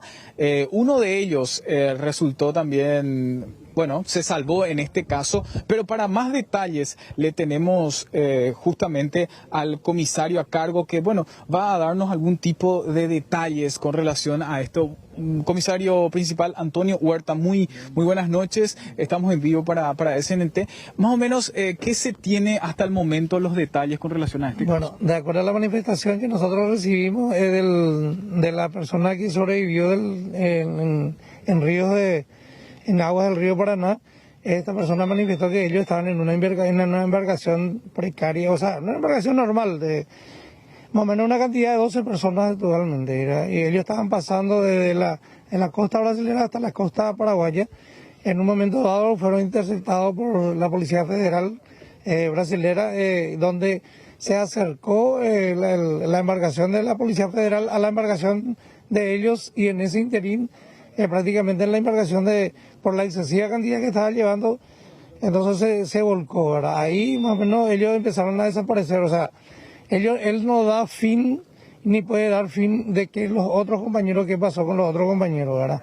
Ahora, nosotros la verdad estamos coordinando con la gente de la Marina de la Armada Nacional la búsqueda. Ya hay una lancha prácticamente en el río Paraná para que pueda buscar los cuerpos, ¿verdad? En este caso a las personas que cayeron Ahora, si no tenemos un resultado positivo en el transcurso de esta noche, mañana estaríamos siguiendo en el transcurso del día, todos los días, para encontrar al menos un indicio, una prueba, o cuerpos si es que realmente desaparecieron en aguas del río Paraná. Pero por lo tanto, esa es la versión del único sobreviviente que tenemos, que está ya a cargo de la comisaría jurisdiccional, puesto a disposición del Ministerio Público, y prácticamente ellos van a estar destinando cuál va a ser el destino de este muchacho. Esta persona, comisario, ¿dónde mismo se encuentra? Y también estaba un poquito choqueada, como bien lo decís. Sí, esta persona una vez que se volcó la embarcación de ellos, prácticamente él a nado se fue llegando a una orilla, prácticamente a la orilla de la ciudad de Presidente Franco, donde se encostó en una orilla dada y fue rescatado por vecinos del lugar. También ahí empezaron automáticamente a alertar a la comisaría jurisdiccional. La gente de la comisaría jurisdiccional le rescataron del agua, y él contó más o menos qué es lo que pasó. Vinieron hasta el momento, él mostró más o menos a qué altura más o menos fue el hecho, ¿verdad? Y ahí empezamos nosotros a coordinar también las actividades con la gente de la Armada Nacional para que podamos hacer la búsqueda, al menos hacer una búsqueda parcial y de esta gente que están desaparecidas hasta el momento ahora. Bueno, ¿y él se encuentra entonces en la dirección policial o está en la...? No, él está en la comisaría jurisdiccional, sería en la subcomisaría 13 Remancito, ¿verdad? Que donde se le va a tomar, se va a hacer el procedimiento de rigor, ¿verdad? Y Una vez que, de acuerdo a lo que disponga el Ministerio Público, se le dará el transcurso necesario del cuál va a ser el destino de él. O sea, el Ministerio Público va a decidir cuál va a ser realmente, qué se va a hacer con esa persona, si se le va a entregar a sus familiares o se va a quedar en forma de carácter detenido. Te escucho, compañero. Rodrigo, ¿qué traían de la embarcación? ¿Eran pescadores? ¿Traían traían mercaderías del lado brasileño? Sí, ¿qué se sabe hasta el momento? Ellos eran, pescadores, transportaban mercaderías. No, de acuerdo a la manifestación de algunos vecinos del lugar, también ellos manifiestan, y como manifiesta este muchacho, ser tibadores, ¿verdad? Que trabajan en la otra costa y que cada día más o menos eso es su transcurso, que pasan y vienen para trabajar al otro lado de la costa como tibador, ¿verdad? Entonces, tibadores de la zona, son gente de la zona, son gente de Remancito, ¿verdad? Entonces, esa es el quehacer de todos los días. Ellos están haciendo ese trabajo, diríamos, ¿verdad? Y hasta que hoy prácticamente fueron interceptados por la Policía Federal brasilera y tuvieron este percance. Muchísimas gracias, por favor. Comisario principal. Bueno, supuestamente aparentemente, más bien eran estibadores, gente que se dedica en la zona de Remancito a transportar mercaderías, y hasta el momento lo que se sabe es que en total 12 personas están desaparecidas. Habría también que confirmar esa información porque, como decimos, hace muy poco se le encontró y fue de hecho encontrado por pobladores de la zona de Remancito, aquí mismo en la costa del río Paraná. Rodrigo, se habla de la bajada impresionante de estas aguas, de hecho que hay partes en donde prácticamente se puede llegar hasta la mitad del lecho justamente del río. En esta zona específicamente en donde desaparecieron estas personas, ¿todavía se habla de una profundidad importante?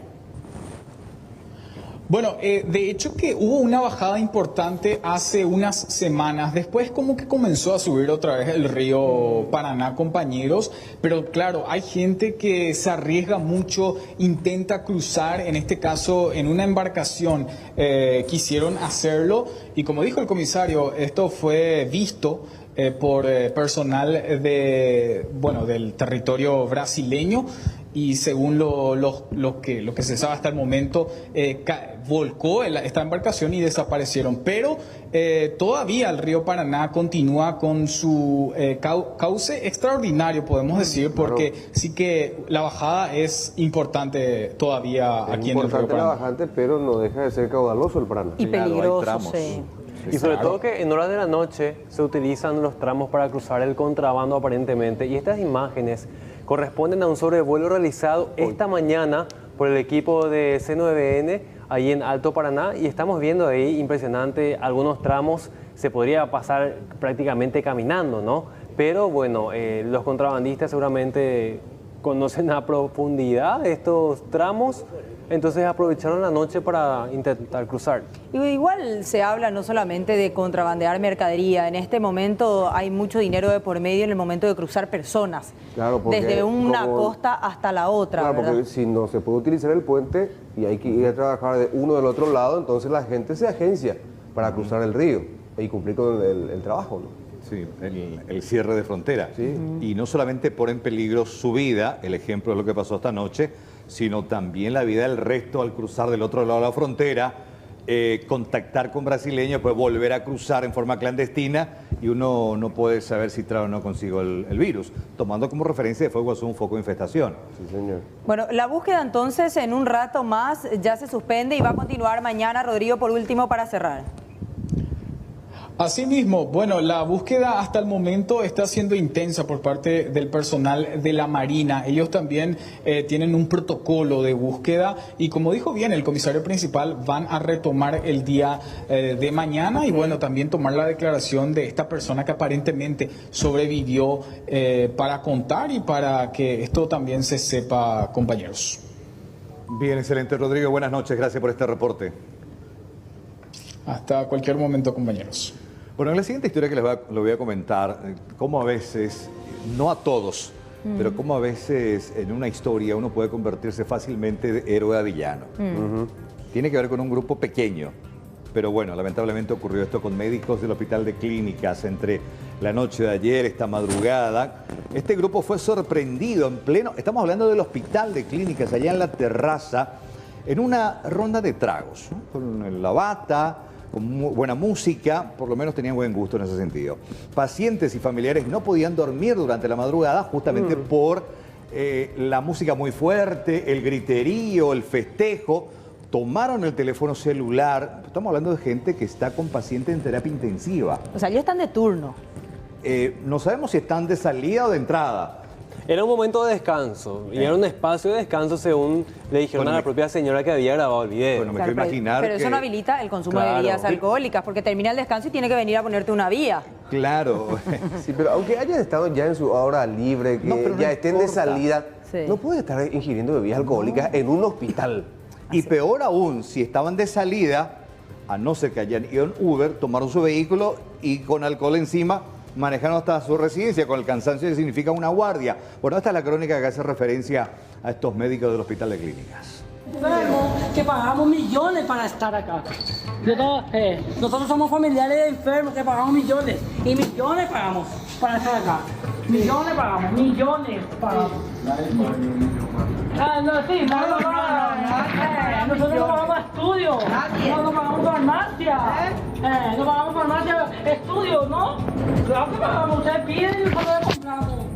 Claro que pagamos. Ahora tenés vergüenza de salir en video, pendeja.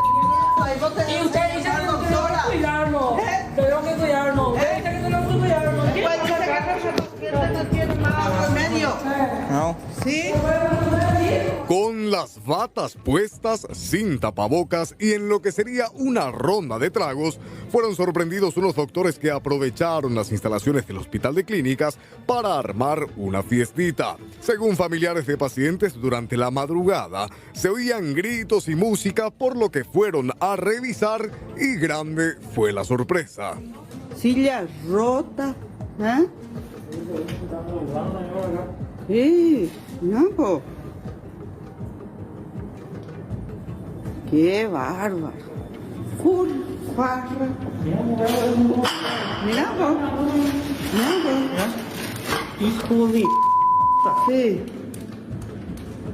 ¿Y quién para allá? Qué asco. No, po. Mira, son todos de... Y escuchaba que la gente decía, mira, el doctor viene en pedo. Dice, bueno, yo me dice, puta, pero en el fondo es, ole, vallenato, ¿verdad? Todo eso. Imagínate. O sea, se comenta luego que... No se escuchó y botella a full ruido. Esto es, creo que supongo es la sala de hotel, como dicen ellos, de los doctores y gente de residencia. Estamos muy indignados. ¿Cuántas personas por ahí? Y acá nosotros encontramos 4, pero había lleno de sillas. Tal vez más temprano había más gente, ¿verdad? Y, ¿Dos chicas? 2 chicas y 2 varones. Dos varones. ¿Y doctores que verán ellos? Sí, doctores. Y como se dice, una chaqueta de la doctora se quedó acá y se mostró en el video que sí, doctora Luz García, para mí, que si no me equivoco. ¿Te parece descanso venir a farrear de las 11 a las 5 de la mañana? Que un doctor salga en pedo ahí tambaleándose y se vaya a urgencia a esconderse. Yo no vale si es que tiene que atender un paciente. Imagínate, Grave. Grave es. Yo le llamo urgencia, le llamo carnicería. Yo le llamo carnicería, porque ahí entra nuestro paciente y primero le tiene que estudiar los estudiantes. Y si los estudiantes tienen suerte, si no le mató ya a nuestro paciente, nosotros ya tenemos que tener suerte que nuestro paciente pase en sala. El director del hospital dijo que hasta el momento, supuestamente, no tienen identificados a los doctores, pero que abrirán un sumario. Lo que sí pudo confirmar es que todos los presentes son profesionales médicos bebiendo en su lugar de trabajo. Es gravísimo eso. Hay que determinar, justamente por eso queremos determinar, el consumo de alcohol dentro de la institución no tiene justificación, ¿verdad? Lo que sí queremos determinar si que el personal o la mayoría o algunos de los que estaban fuera de sus horarios laborales, ¿verdad? Que sería no un intento de justificar, ¿verdad? Pero tendría otro tipo de conducta respecto a eso, ¿verdad? Eso es lo que queremos identificar y bueno, tomar las medidas que correspondan. La rabia que generó en los familiares es innegable. Cuando fuimos con ellos a recorrer el lugar donde los médicos andaban de fiesta, ya absolutamente todo estaba limpio, como si nada hubiese pasado. 2 bolsas negras llenas de cerveza. Estaban acá. Cuando yo vine, lastimosamente ya habían solamente 4 doctores. Una de ellas salió corriendo y dejó luego su chaqueta. Me decías, tenés a tu hija en terapia. Sí. Ustedes en plena madrugada escuchaban los gritos. ¿A partir de qué hora comenzó todo? A partir de las 11:30, las 12, ese y acá, hacia el otro lado nomás estamos nosotros. Hacia el lado. Nosotros los que estamos en contingencia es al lado. Nosotros estamos ahora mismo en el corazón del hospital de Clínicas. Exactamente. O sea, acá alguien grita y se escucha en todo el hospital. Todo escucharon, todo. ¿Y vos cómo estás? Enojada, como dice mi amiga, violaron nuestros derechos. Este es el sitio exacto donde al menos 4 personas se encontraban en una ronda de tragos en la última madrugada. Ya con la claridad del día, el lugar fue totalmente limpiado. Sin embargo, olvidaron un pequeño detalle: una tapa de lo que sería una bebida alcohólica. La denuncia y el reclamo de los familiares es claro: solamente piden responsabilidad a los médicos que trabajan en el hospital de Clínicas. Nosotros no pagamos estudios, no pagamos farmacia, no pagamos farmacia, estudios, ¿no? Claro que pagamos, ustedes piden. Lamentable este tipo de actitudes. Cambiamos de tema, vamos a hablar de la intensa búsqueda que se está realizando por la pequeña Juliet. Sin embargo, las investigaciones continúan. De hecho, que hoy ya detuvieron a la madre y también al padrastro, al alemán Reiner, de la pequeña. Ambos son investigados.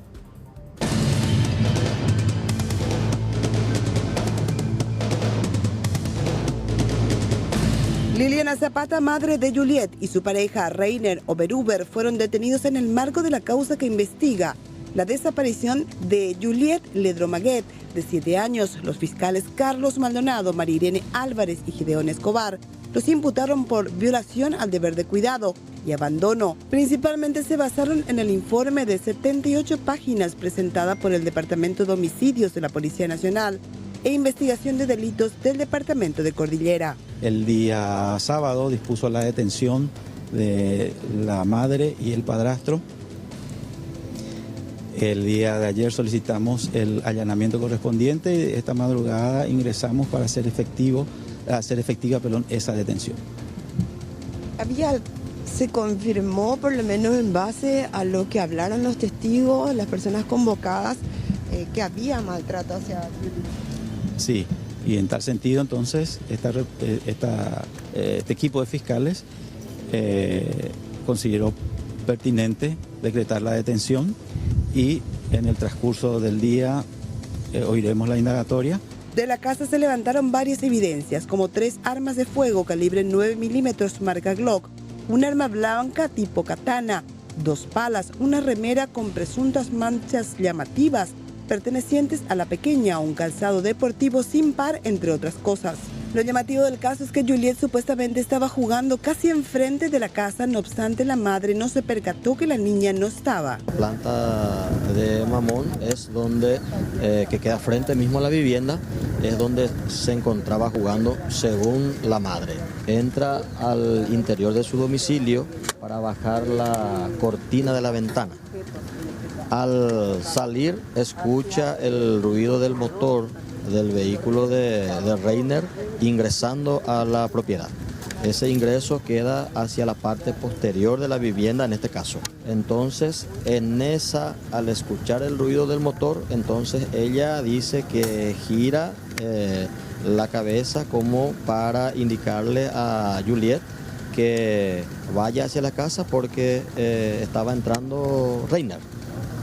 Y en ese momento dice ella que ya no la visualizó a Juliet. Los peritos de criminalística en varias ocasiones levantaron evidencias. Las 2 camionetas incautadas al alemán dieron positiva a fluidos. La primera reacción que tuvimos, que podría ser sangre, eso no es todavía categórico, se tiene que confirmar en el laboratorio.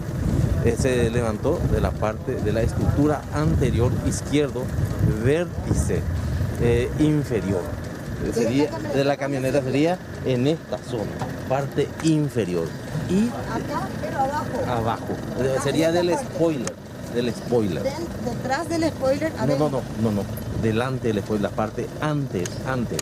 Pasadas las 13 horas, el jefe de criminalística entregó el informe parcial de los resultados de la pericia Celuminol, aunque los fiscales no dieron detalles si dio positivo a sangre humana. Y tenemos aproximadamente de 30 muestras aproximadamente. Que son las primeras que se levantaron. Que fueron las primeras que se levantaron, pero que necesitamos el resto como para poder continuar con la investigación. Así que la de la camioneta. Parte de la camioneta y del inmueble, de los inmuebles, sí. Así que por eso le digo, más adelante probablemente ya nos van a traer los informes definitivos para poder nosotros tomar una conclusión, quitar una conclusión. Hasta el momento no podemos decir entonces que esas muestras que podrían llegar a ser sangre no se puede determinar si es animal o si es de un ser humano. Y en este momento no son concluyentes todavía.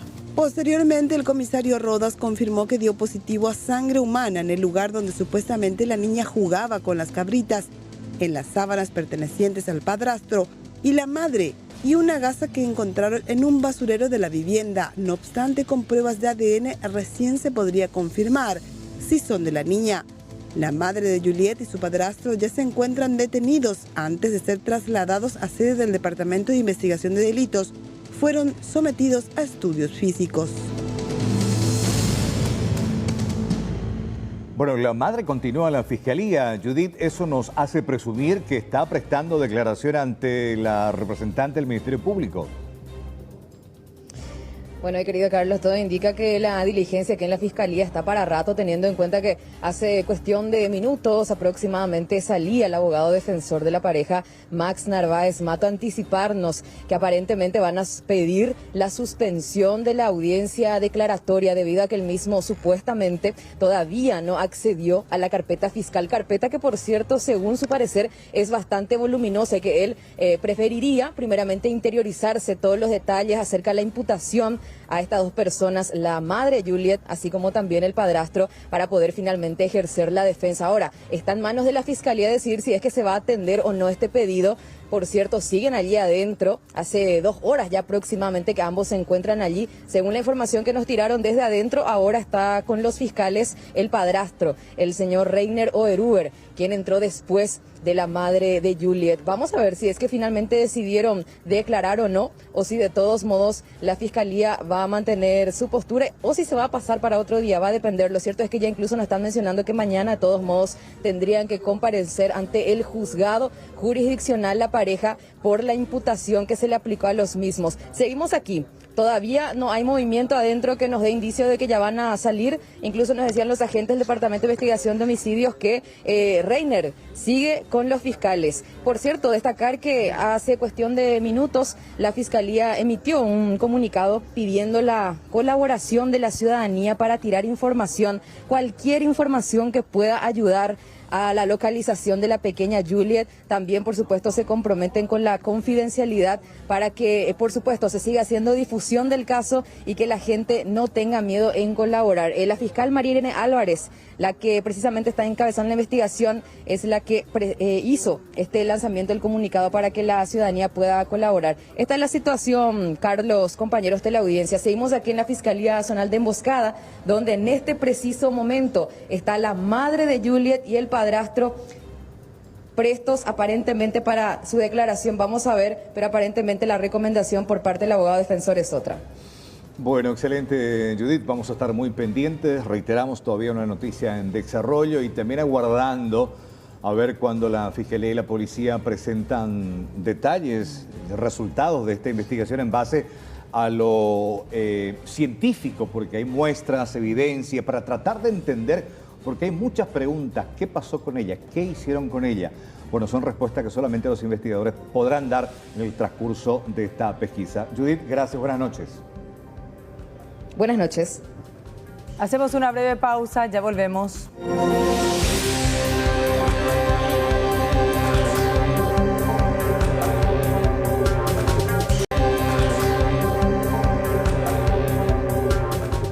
Se multiplican las manifestaciones de los padres de familia frente a los colegios privados. Algunas instituciones están cediendo en la exoneración de cuotas, otras todavía están como muy reacias a esta posibilidad. Tampoco existe ninguna novedad con respecto a las universidades privadas. A ti, papá, que amas la institución, es defender a la institución, porque por malos papás, por patoteros papás que están creando tumulto, esta institución, al que tú amas y el que ama a tu hijo, puede llegar a sufrir. Estas afirmaciones del padre Aldo Bernal, cura párroco de Limpio y director del Colegio San Roque, generaron indignación y motivaron una manifestación de parte de los padres de alumnos. Finalmente primó el diálogo. El sacerdote pidió disculpas y accedió a la reducción de las cuotas en un 50%. Y hemos llegado a la conclusión que la falta del diálogo hace muchas veces entrar en la nebulosa, pero el diálogo y la oración hacen que podamos salir siempre en la luz y en la verdad. Y desde la comunidad educativa queremos comunicar a la opinión pública, a todos los hermanos y hermanas que estuvieron muy atentos a la resolución de este conflicto aparente, de lo positivo de nuestra reunión. Lo concreto, estamos estudiando juntos la reducción del 50% de las cuotas y el compromiso también de los padres de poder sostener este tiempo tan difícil a la institución a fin de que todos podamos estar felices en este proceso. Donde no existe y al parecer no habrá diálogo, a pesar de la movilización de los padres, es en el Centro Educacional Sagrados Corazones, donde los padres también reclaman una rebaja del 50%. De hecho que estamos, vamos a decir, mostrando nuestro interés en continuar en el colegio, pero con un descuento sustancial. Y a la par de la nota colectiva, estamos esperando para presentar notas individuales. Mira, vengo en representación de mi hijo y en apoyo a los padres, ¿verdad? Porque más que uno quedó sin trabajo. Y yo creo que tantos años ya que estamos acá en el colegio, ellos tenían que solidarizarse por esta vez. Actualmente se discuten en el Parlamento dos proyectos de ley que pretenden reducir al 50% las cuotas en los colegios y universidades. La Unión Industrial Paraguaya salió a respaldar a las instituciones de enseñanza privada, alegando que la iniciativa legislativa es arbitraria e inconstitucional. El representante de las universidades pidió solidaridad, cuando este es el mismo pedido que realizan los estudiantes. Creemos que es necesario que el Estado apoye en la medida de sus posibilidades, que las instituciones de educación hagan su esfuerzo en conversar con los padres, en ceder lo que puedan ceder y que también los jóvenes, los padres, los estudiantes del sistema primario, secundario y terciario pongan su esfuerzo. Este es el momento de la solidaridad, este es el momento en el que el Paraguay necesita a todos unidos y a todos aportando un grano de arena. En el caso de que estos proyectos o uno de estos proyectos tengan andamiaje, se pone en riesgo a 42.000 docentes, porque en el caso de que exista este enorme descuento, entonces ¿cómo se va a poder pagar a dichos docentes? Tanto padres como estudiantes sostienen que las cuotas deben reducirse a la mitad, no solo porque las clases dejaron de ser presenciales, sino debido a la pérdida de los puestos laborales que dificulta costear los estudios. Muy bien, vamos a hablar ahora de los testeos, de estos que fueron en aumento, sobre todo en los últimos meses, y cuán importante es para tener el cálculo real de cómo está avanzando el coronavirus en nuestro país. Cada vez son mayores las pruebas, estamos hablando de las cantidades, y se espera que para dentro de un mes aproximadamente se realicen 1000 pruebas por día. Sobre este tema hablaba justamente el doctor Juan Carlos Portillo, aquí lo escuchamos. El número de casos diarios, ¿verdad? Que diagnosticados como casos nuevos, es el reflejo de lo que ocurrió unos 12 a 14 días atrás. ¿Verdad? 12 a 14 días. Sí. Entonces, probablemente recién al final de la segunda semana de la implementación de esta primera fase, nosotros podríamos tener una traducción en ese sentido de cómo transcurrió el inicio. Iba a ser el inicio de la cuarentena. Por eso se llevó a 3 semanas, Carlos, porque en las primeras 2 semanas nosotros, recién en la tercera semana nosotros vamos a poder evaluar lo que fue la primera semana, si tomamos como parámetro el número de casos.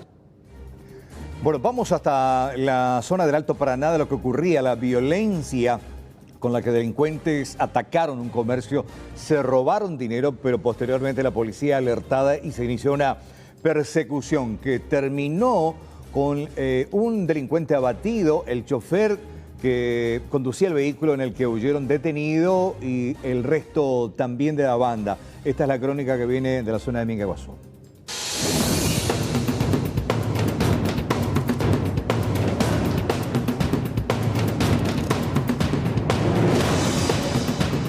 El tempranero asalto ocurrió dentro de un local ubicado en el kilómetro 16 de Mingaguazú, donde 4 desconocidos fuertemente armados y a cara cubierta ingresaron para apoderarse de aproximadamente 15 millones de guaraníes. Posteriormente se dieron a la fuga. La Policía Nacional rápidamente fue alertada, produciéndose una persecución y balacera en una zona despoblada del kilómetro 10 Mondaví de Ciudad del Este. Los delincuentes fueron alcanzados por los intervinientes, uno de ellos identificado como Carlos Ariel Galeano, de 29 años, alias Beto, y con frondosos antecedentes, fue abatido en el enfrentamiento, mientras que el conductor del automóvil que utilizaron para la fuga fue detenido.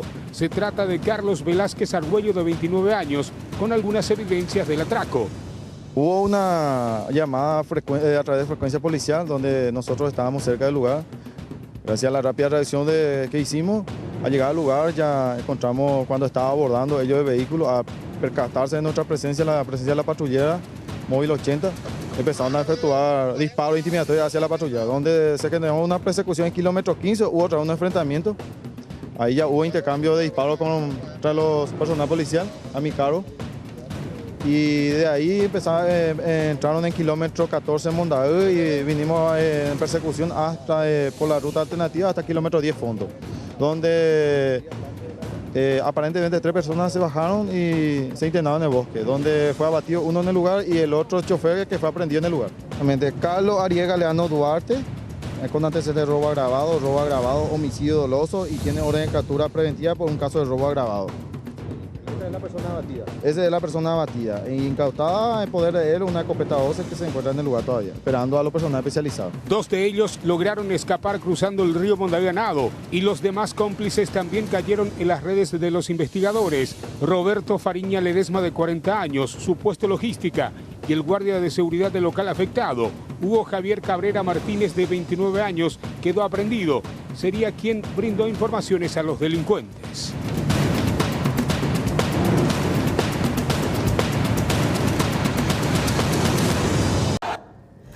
¿Qué pasa en Encarnación? Las manifestaciones son cada vez más frecuentes. Ellos están en contra de que se implemente la ley de cuarentena en lugares establecidos por el ministerio.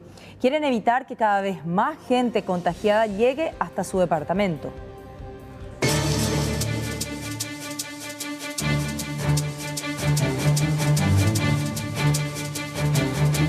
En las últimas horas se ha generado una psicosis colectiva en la ciudad de Encarnación. La gente tiene mucho miedo. A esto se suma la desinformación.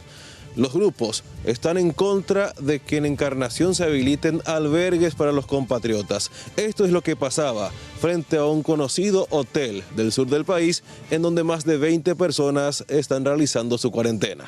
Estamos manifestando nuestra preocupación por esto realmente y nuestra duda por esta cuestión, ¿verdad? Que vinimos realmente preocupados porque nos traen 25 personas, dice que 12 son encarnacianos y otros son extranjeros prácticamente.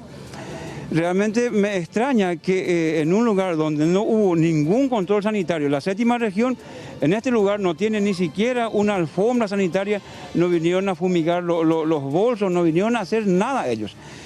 Y tampoco, es decir, no tienen, este es un lugar céntrico. Este lugar que tiene acceso mucha gente, es un lugar donde, esto es el centro de la ciudad, nos preguntamos, nos extrañamos de por qué nos fueron a ponerlo en un lugar afuera de la ciudad. Los vecinos en el barrio Santa María también se manifestaron para que el seminario de este barrio no sea utilizado como albergue. Estamos en desacuerdo sobre eso, que no estamos en contra de los compatriotas. Lo que no queremos es que vengan de otros lugares. ¿Qué pasa si una encarnación no se enferma y no hay lugar? Entonces ahí sí no había problema en agarrar y ofrecerle el seminario como un buen encarnaceno como somos, ¿no es cierto? Sí. Porque somos solidarios, los encarnacenos somos solidarios. Pero que te vengan de otro lugar y quieran venir y imponernos justamente en nuestro barrio, que es el barrio Seminario, donde todos nos cuidamos y todos somos solidarios, entonces la comunidad está en desacuerdo de eso. Ante toda esta situación, las autoridades piden calma a los compatriotas y que no salgan para aglomerarse y manifestarse ante estas situaciones.